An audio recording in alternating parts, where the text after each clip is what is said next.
Hello everyone! Today I'll be sharing with you how I make my homemade Turkish coffee. For the ingredients, I will be using the KAHVESİ Mehmet Efendi Turkish coffee brand, which is this one.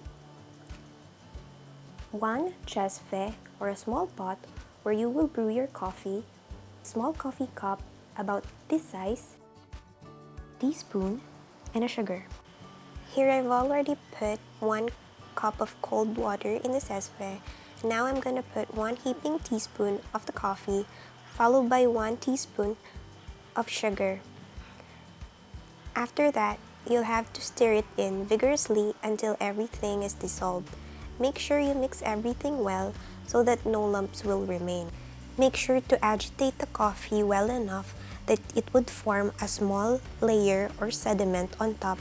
It looks like a white swirl.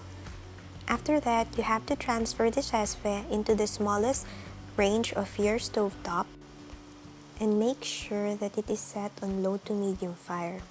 After 2 minutes, you will see tiny bubbles forming at the lining of the pot. You have to make sure that it won't reach its boiling point. Once the bubbles have turned into bigger ones, you have to remove it from the stovetop and have to brew it again until it reaches its boiling point. And you can now serve your Turkish coffee.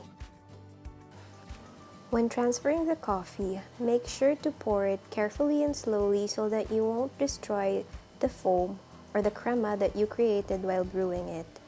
Because the key to a successful Turkish coffee is having a foam on top.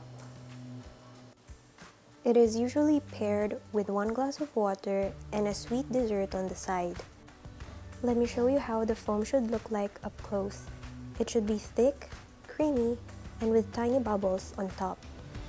Now you can enjoy your Turkish coffee.